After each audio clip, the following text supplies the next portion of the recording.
There are different ways to handle prospects with different budgets, namely two types, lower budget and higher budget. And do you know how to handle them each?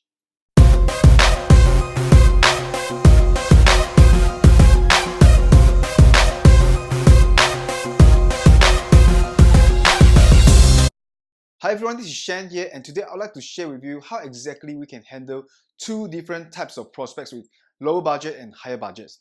Despite we always prefer prospects with high budget to spend on our products and services, well, sometimes, face it, we may have inquiries from prospects with much lower budgets than we expected. It is not we are picky to whom we want to serve, but let's face it, considering serving a client from the beginning until the process of delivery, the time we spend, the energy, the effort, and on all clients, the amount is about the same, regardless if we are working for clients with high or low budgets.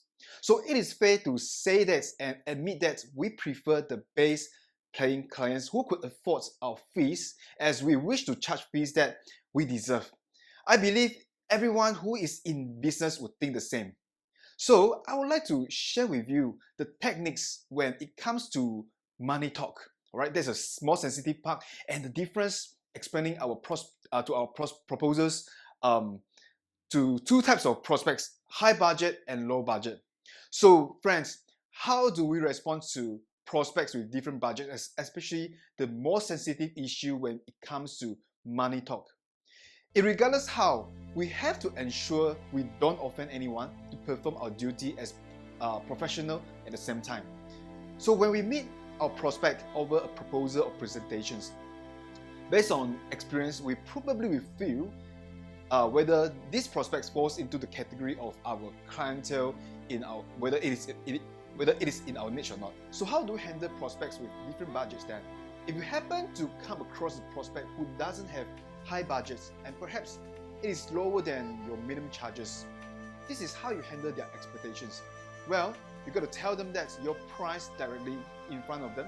Let them know that your fees up front, even at the beginning of the presentations.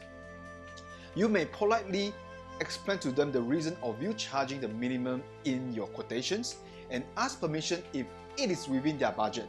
Well, in case if your rates are way off their initial budget, perhaps you may further ask if there is any room that they could improve their offers. The reason we talk about money and quote our rates first before we go into details of the project that has been put on the table is because we do not want to waste time for both parties.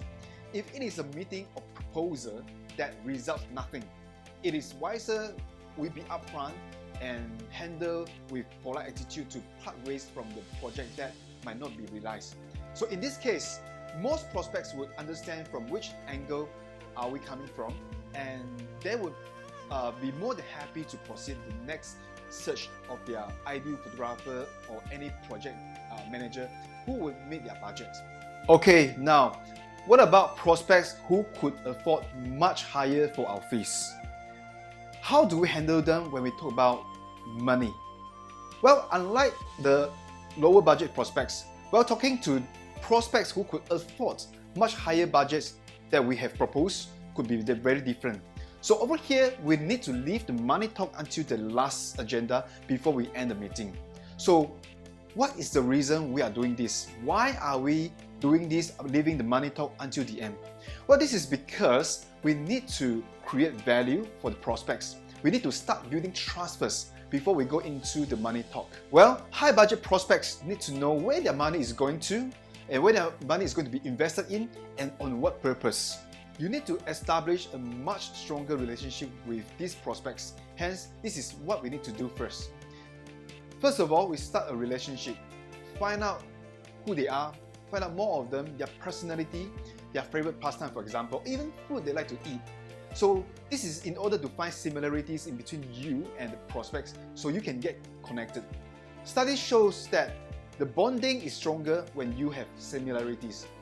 Number two, ask questions. Find out more of the purpose that inquire you for the projects. It's easier to work together if you know their objectives, their preferences, their styles, and so on. Number three, you can suggest some solutions where For example, where to photograph, what to wear, all right, and how you conquer certain challenges if we come across it on the spot, if you ever identify some potential ones. So in short, we are offering value to our prospects first to establish such relationship and trust building, the belief to them that we are the ideal person to handle the job. Then it comes to the last part, which is the money talk before we end our presentations with the proposed rates. So guys, imagine if the value you have offered to your prospects is greater than the money you are going to charge. With the trust and somehow friendship which has been probably established before that, as you know each other better, isn't it the prospects are more comfortable working with you and pledge their trust in your work? Well, this is the reason why it is more ideal that we leave the talk about money to high budget prospects until the last for closure. And usually the closure rate is higher if we follow this system. I certainly hope these techniques will be useful for everybody when we talk about budgets, when we talk about money to different types of prospects we face in life, in our business. Let us know what's your biggest takeaway in the comment box below. Let us know your feedback. How do you think? What do you think? And if you have any questions, let me know and I'll come back to you and answer for you personally. Please like this video, subscribe to our channel, and till then, I'll catch up with you. Bye bye.